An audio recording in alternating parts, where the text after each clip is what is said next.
Thank you for joining me on episode 18 of Practically Social. We're over 900 views and 50 subscribers. Thanks to all of you personally for your support. Today, we're going to continue our discussion of substance use disorders. We've talked about the dark side of substance use disorders somewhat in episode 17. Today, we'll be talking about a lighter side of substance use disorders and 3 options for help. Hit the subscribe button down below to get weekly tips, therapy ideas, and more. If you or someone you know has a substance use disorder, this video is for you. Substance use disorders on the dark side can destroy a person, other people they know can be hurt in the process, and our society in general struggles greatly with this social issue. From my perspective, substance use disorders involve any substance that you take in to alter your mind from its natural state. Some will argue that psychiatric prescribed substances fall in this category, and they're right, though many of them are quite beneficial for those who aren't taking any other substances, and can help restore some balance to their life. You always have a choice about what you choose to trust. Substances come in all forms. Different people have different needs to alleviate stress, and some choose substances. It doesn't mean there's anything morally wrong with them. That's just what they chose. Secondly, once someone is addicted in the common sense of the word, their brain has a disorder that is now no different from something like diabetes. They have lost their ability to continue to choose not to use. Keep that in mind. A lot of help is needed for substance use disorders. That said, if you or someone you know is struggling, what's the upside? Let's talk about 3 options. First, we have therapy. Mental health therapy, substance use therapy, trauma-based therapy, all can help depending on what type and the severity of the problem with substances. For many of my clients, their underlying mental health issues were the primary driver for their introduction to substances. Once they began to use them regularly, they found themselves lost in endless cycles of failure and pain. Coming to therapy helped them see a way out of their own hell. Conversely, I've also worked quite a bit with people who have been ordered to substance use treatment. Many of them simply aren't ready to stop, and that's for a variety of reasons. Substances alter our feeling of power and alter our perspective. Once the feeling of power and a better perspective on things is claimed by using substances, it's difficult to see life any other way. So, if you've been court-ordered or forced into treatment, such as therapy or rehab, chances are you're either having a wake-up call or a higher chance is that you're not ready for treatment yet. That's okay. I won't give up on you. I also don't want you to give up on the possibilities just because someone else made you go. Work through it, learn what you can, and go from there. Some therapists and mental health centers prefer to separate out mental health disorders and substance use disorders for the purposes of treatment. I prefer an integrated approach where we treat both. However, this can be difficult to find in some places. Chances are if you're ordered to treatment, you'll have a 2-hour intake. They'll refer you to a psychiatrist who may or may not prescribe you medication, or a nurse practitioner, a therapist, possibly a primary care physician, and some type of group counseling. All of these are great interventions. However, if substance use disorder goes unnoticed or untreated, the rest of the treatment doesn't have a high probability of success either. That's why I favor integrated treatment. Therapy can address underlying mental health issues such as trauma, depression, anxiety, bipolar disorder, schizophrenia, and on. Your therapist can talk with you about substances sometimes and mental health other times. The truth is, they're both treatable by the same methods. Depending on the level of treatment that's recommended, in the beginning, you may see your therapist twice a week, or you may have an individual session and a group. Group sessions are great because you get to see other people. They're struggling with the same things. You may do worksheets, exercises, do fun things, and get together in smaller groups to discuss the harder topics. Some people like groups. They don't feel as isolated. Others don't, whether due to anxiety, distractions, or a dislike for other group members. Stick with the process if you're assigned to a group and see what you can get out of it. Some therapists work out of mental health centers or outpatient clinics and work on the same team with prescribers. Some don't. Some substance use treatment is run by private companies where they tailor their own approach to treatment, though everyone is overseen by state mental health boards. Ask what type of program each particular provider uses. I will also categorize rehabs, detoxes, and hospital-based facilities here. You may choose to enter a short or a long-term program and may be housed there while you receive treatment. Upon leaving, you may go to a transitional housing with others who are also trying to get their lives back together. It can be a scary time, mainly because you've not been clean in a while and because you don't know or trust others.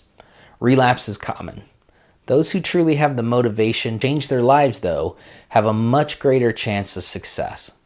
I once heard someone say, "I didn't go to treatment to get my life back. I was miserable with it. I went to treatment to get a new life, and I'm glad I did." Moving on, our second option is self-help groups. Self-help groups are a great option if you want to hear others share how they manage to walk away from or reduce their substance use. Of course, the majority of them offered are 12-step based.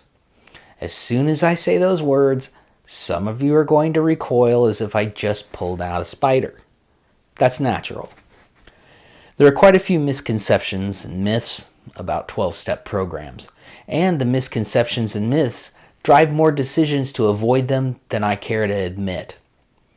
People overcomplicate one of the most successful methods of recovery. I will be addressing this more in my upcoming book, so stay tuned for that. If you choose to try a 12-step program, go in with an open mind. This will help you in a few ways. First, groups are run by people who have flaws, egos, and opinions. Whoever is in a group isn't the only voice on recovery. Try several groups and see if you can find one that you really like. If you don't want to try Alcoholics Anonymous, try Narcotics Anonymous, Al-Anon, or any other 12-step based meetings. Don't be fooled into thinking that they're affiliated with or preaching for any religion, because they aren't. They're held in a church. Churches just want to see people recover, and they offer free or reduced rents for 12-step groups that meet there. The church never has any say in what will be said in the meetings, and doesn't require you to become part of their church, believe in a higher power, pay any dues, or answer to anyone. You can go there knowing it's just a meeting place. That's it. Many medical students are asked to go to 12-step groups as part of their curriculum, just to see what they're like and what they offer those who attend. They can hear stories of recovery and happiness and see how a group can offer help to someone new. When you go, take a trusted friend or family member, or go alone. You can use just your first name, make up a name, or just say pass if it's a meeting where everyone is talking. No one's expecting you to stay the whole time or go out for coffee with them afterward.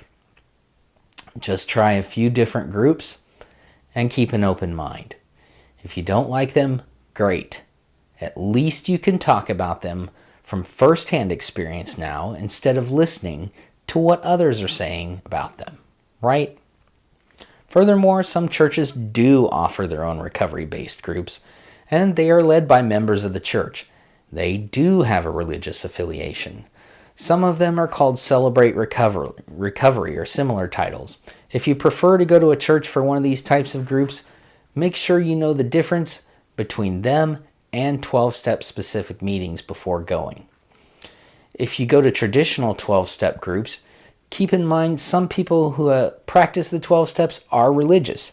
You can align yourself with them if you like, or you can avoid them. The choice is yours. The good news is these groups are anonymous, free, and open to all. Other types of self-help groups take traditional approaches to recovery, practice harm reduction or reducing the amount of substances you use, focus on particular other related issues, and more.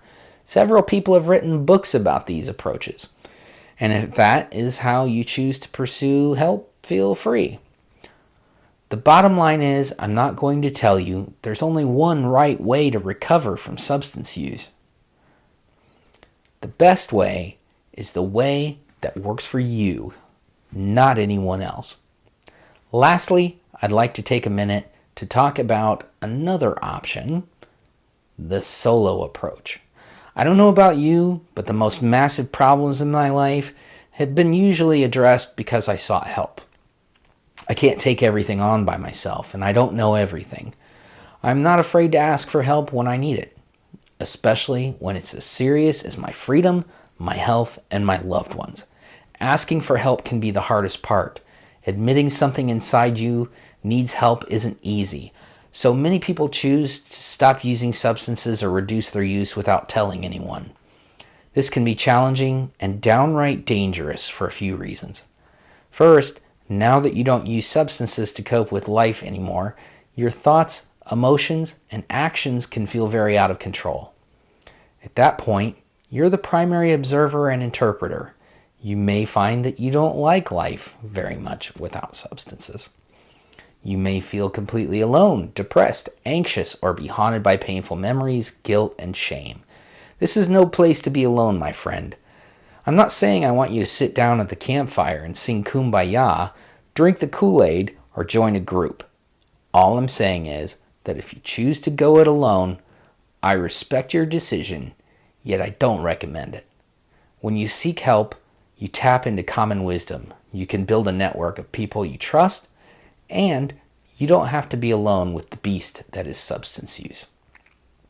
I've seen plenty of people succeed on their own, whether they call it willpower, a wake-up call, or otherwise.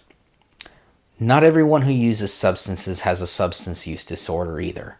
Some just drink or use heavily and are able to put it down and not look back. Chances are, if you're seeking help, that's not you. What will you find, though, if you seek help for substance use? Where's the light amidst all this confusion, pain, and work? Most people I know in some type of recovery have reclaimed a new power. They're empowered to make choices which make them happier in the short and the long term.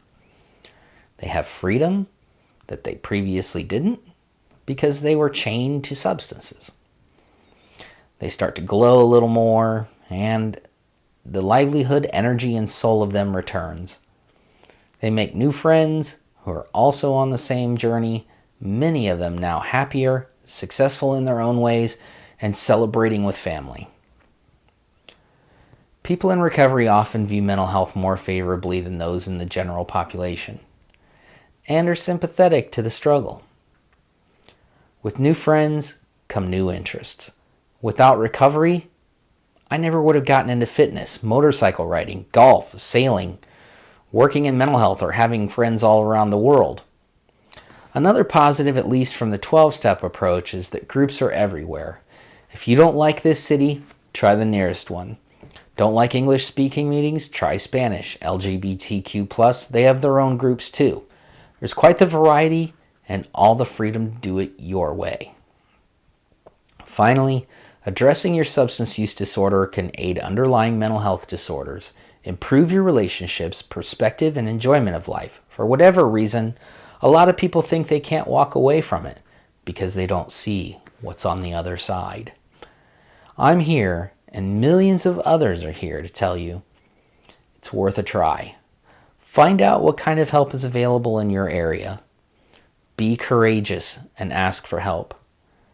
You might be surprised by all of the light that you find. Hope is the beginning. Perseverance is the way to victory. I'll leave some resources for some of the things that I discussed in this video below. Feel free to reach out to me via comments if you wish, or have other questions.